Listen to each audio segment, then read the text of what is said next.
Greetings, friends of liberty. As you can see, I'm again seated in the library of one of my London estates, from which I shall, in a nutshell, explain the rise of political correctness and its intensification, wokeness. In the interest of extreme brevity, then, let me assume without further delay my North American accent for the listening ease of the Americans amongst us. For anyone wishing a more comprehensive treatment of the origins of political correctness and wokeness, I would recommend either my four-part video series or the video entitled The Actual Cause of Political Correctness, short version. To begin, at any time in history, if you see the rise of a new ideology, or see that an existing ideology is believed throughout society, even though it's nonsensical refuse, the first question to ask is, did government violence or coercion help this ideology to start? Or, once it started, to maintain itself? And the answer throughout history clearly is many, many times. For example, in the case of Christianity, Islam, fascism, and communism, we see in these four ideologies, two religious and two secular, the coercive taxing power of the state used to create either religious or secular schools to indoctrinate young people in that specific ideology. And we see the use of direct violence against people who don't believe in these ideologies, those who disagree being burned at the stake or decapitated or thrown into prisons or tortured for years on end.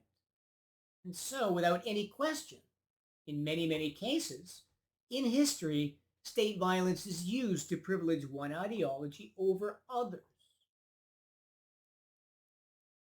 And so in present-day America, the question becomes, is state coercion being used to foster the rise of the ideology of political correctness? And the answer again, as in so many instances throughout history, is a resounding yes. In America, the rise of political correctness became easier once the huge increased flood of federal money stolen from the American taxpayer was given to universities after World War II. With this huge flood came the creation throughout the land of thousands of useless departments in the humanities, departments such as white studies, black studies, fat studies, queer studies, disability studies, hardcore feminist and women's studies, and in addition, the corruption of departments of English, history, sociology, anthropology, psychology, and social psychology. And it is these departments that are creating the huge array of politically correct ideologies that have colonized our universities and more broadly, our society. In addition, to get this flood of money, colleges have to abide by affirmative action quotas and regulations, otherwise they'll lose it and potentially go bankrupt. Thus, without this federal money, at least 75% of politically correct ideologies would simply vanish. Why? Because we as individual students or parents simply would never pay for them. Secondly, the tax exemptions of private colleges, as in their freedom from paying property tax, income tax, capital gains tax, and the tax deductions that individuals get when giving to these institutions.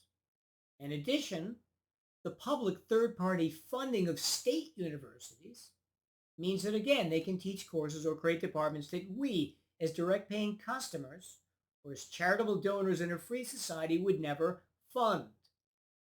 This means that they can teach us what they want, not what we want. And what do they want? To teach us that all white people are racist, that all males are toxic, and that wind power is the future of energy. Thirdly, Titles 7 and 9 of the Civil Rights Act threaten businesses, colleges, and governmental departments with huge, potentially institution-destroying liabilities if they don't treat their non-black and male employees in a racist and sexist manner. In other words, by violating the civil liberties of employees and employers alike, Titles 7 and 9 and the bureaucracies that enforce them create a workplace where free expression and freedom of association are punished and prohibited. And that's exactly what wokeness is. In summary, these three factors throughout the 20th century, but especially since World War II, have caused political correctness and wokeness in America. And by implication, removing the first two factors will destroy political correctness in the medium and long term, and removing the third factor, that is, repealing Titles 7 and 9, would stifle much of political correctness in the short term, immediately allowing everyone to act in a more relaxed and tolerant manner. With this, I bid you well and remain as ever the Scarlet Pimpernel.